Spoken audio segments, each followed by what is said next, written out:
Broodlords. Looks like the drop over here did get cleaned up eventually, although another drop is coming in. Both players putting on the hurt.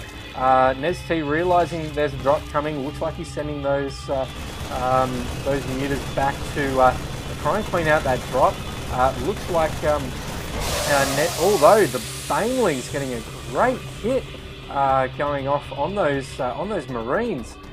So that means that these mutas can go straight back into action, although this is a fair amount of ghosts. How many ghosts do we have on the field here? There's 7 ghosts. These are doing a fair amount of damage to these Broodlords, and the Broodlords being just that little bit too slow, although the ghosts having that extra range compared to the Marines. What is their range here? Can we see that range of 6 versus a range of 5? So that's why they were able to snipe those Broodlords that did all that damage, actually getting rid of some of the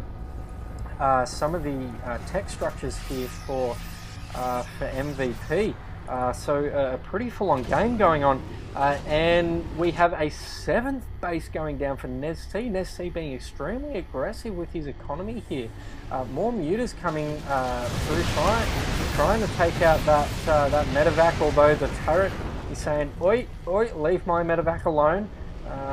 Here's one of the Thors that's on the field. I think there are still 2 Thors. Yes, there are still 2 Thors.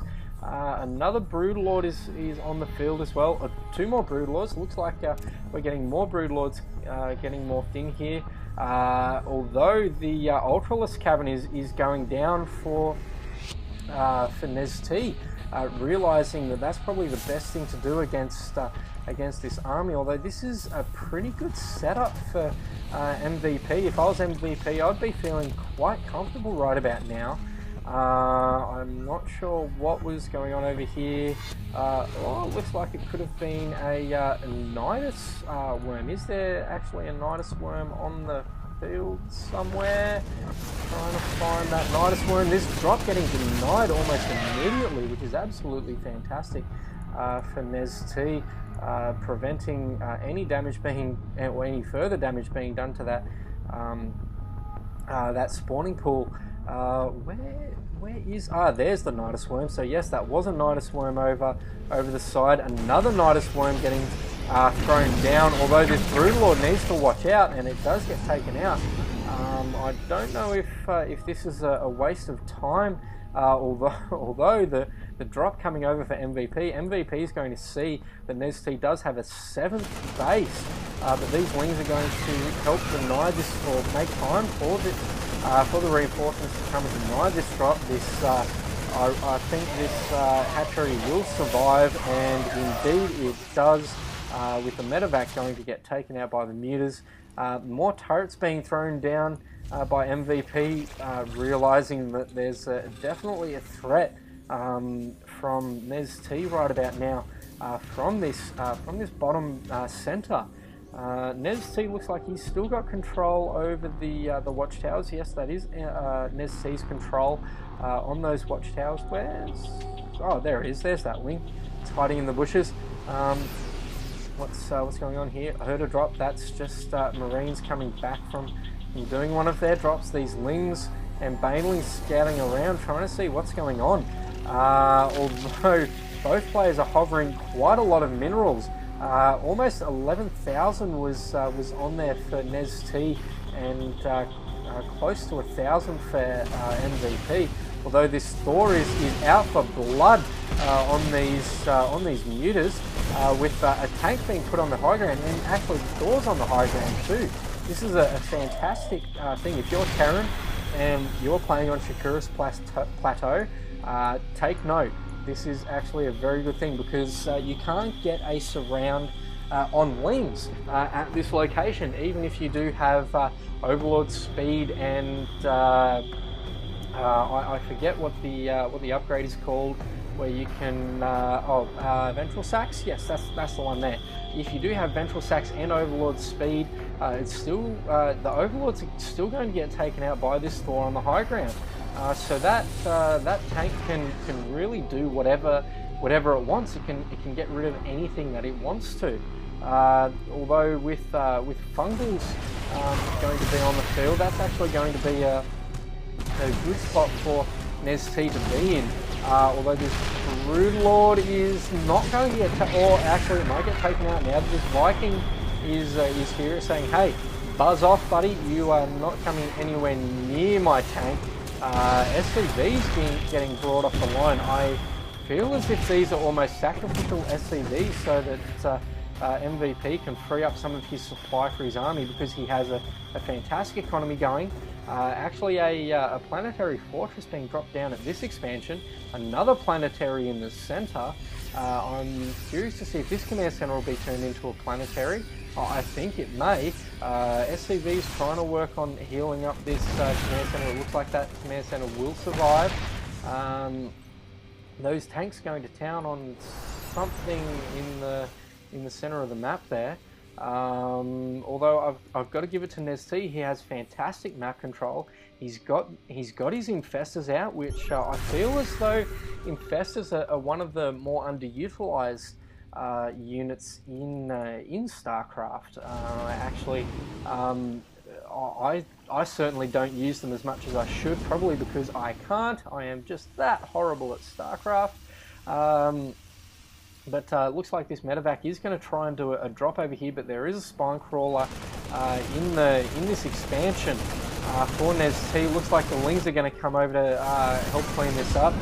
Banelings come over and try and get some Baneling hits, but only taking out one of the Marines. Although this is a lot of Banelings, so not probably a good idea for MVP to back out right about here. 3 more spine crawlers going down to try and prevent those drops from happening. Only 3 mules at this expansion though, which is kind of interesting. I thought, although this is a planetary, I thought this expansion here was going to be an orbital. Another planetary being made over at that the natural. I think you can call that the natural third. I'm going to call it the natural third. Quite a few planetaries on the field. That's going to be hard for Nestea to clean up. Although these Marines on the low ground are going to be an absolute pest, but the Fungals go down on those Marines. Those Marines are going to get taken out. But here are the Ultralists. Let's have a look there. There's 5 upgrade armor on those Ultralists with 3 attack. That is going to make those extremely potent. This medevac is going to keep that Marine alive for some time. Although this is going to be a huge drop into one of the expansions for Nestea. He needs to move this spine crawler down here. Come on, Nestea, move that spine crawler. You're going to need to move that spine crawler. Oh, look, I'll move it for you. Here, look, I'll move it for you. Although these Marines are actually probably in a better spot for Nestea to take out with both of these spine crawlers. These spine crawlers just buying time to save those drones until the Banelings and the infestors get here. This is actually probably a good unit mix for Nestea right about now. Let's have a look at what is on the field. There is actually a nuke on the field for MVP. That's going to be huge if he can get a nuke to land on this whole army. That would actually be quite huge. Here we go. It looks like Nestea has researched the ventral sacs. All of those, all except for 2 Ultralists have been put into those Overlords. Where's that nuke at? Here's the nuke. It's at the expansion. Nestea needs to get. Although I think he can probably do without those drones. Although this base getting taken out as well, I don't know when that happened. Here's the drop for Nestea. A lot of Banelings in the main base. These Ultras are going to wreak havoc on the production facilities here for MVP. These Marines, these Medevac's not actually doing much as there's no Marines for them to heal. These Ultras need to get rid of all of their units. Looks like he's doing some special tactics and dropping the Banelings on top of the army, but those Ghosts being an absolute pest and almost two-shotting those overlords, but the ultras take quite a few shots from those ghosts. These overlords need to get the hell out of there, otherwise they are going to lose all the units that are in sight. And there they go, down they go. That's actually seriously hurt Nestea with his supply, although he does have 12,000 minerals and 6,000 gas to fall back on. That is pretty huge. Looks like he's long distance mining over here. He needs to watch out, otherwise these spine crawlers will die because they are off creep. Another drop being brought down on these two knuckles on the bottom right side, and now abusing the high ground advantage from these marines. I think these. Oh no, here we go. This is probably enough lings and banelings to take that out quite easily. Although corruptors are on the field to try and deny these drops, which is probably a good thing for Nestea right about now. And right now, this is actually anyone's game. This has been quite an action-packed game.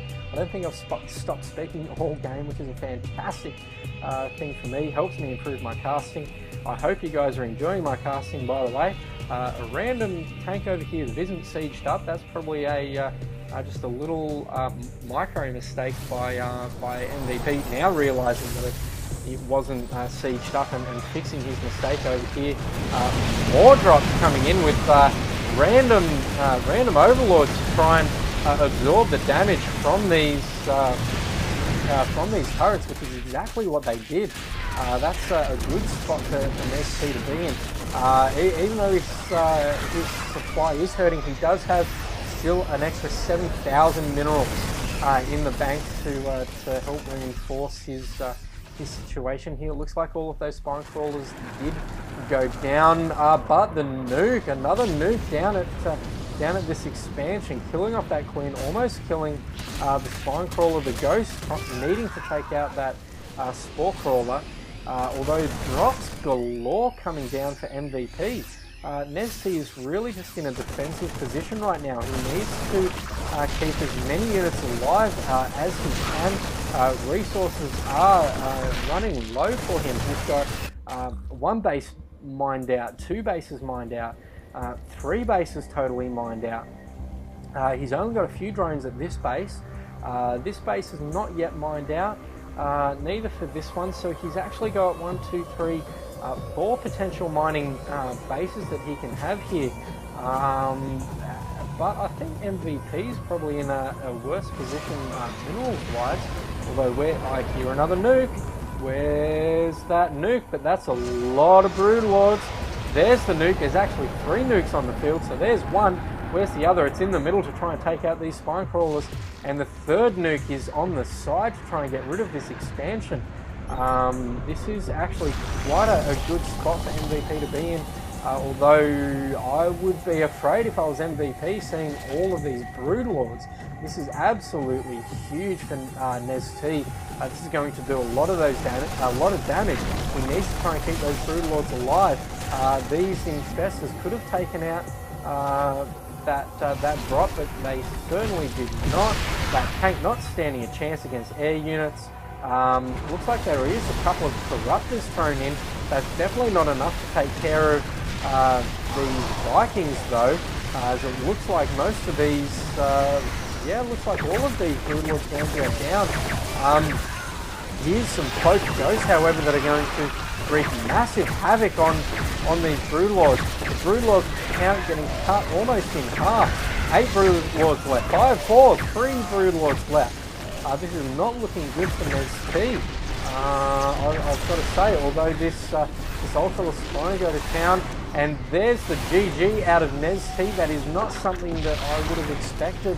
And MVP going, I don't care if you GG, I'm going to get rid of you. This is my game.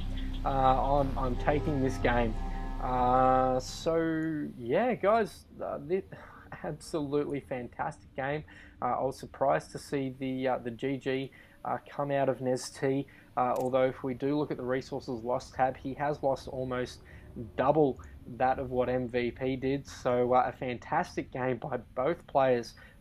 a lot of back and forward with drops, which is something that you can't normally say with ZVT.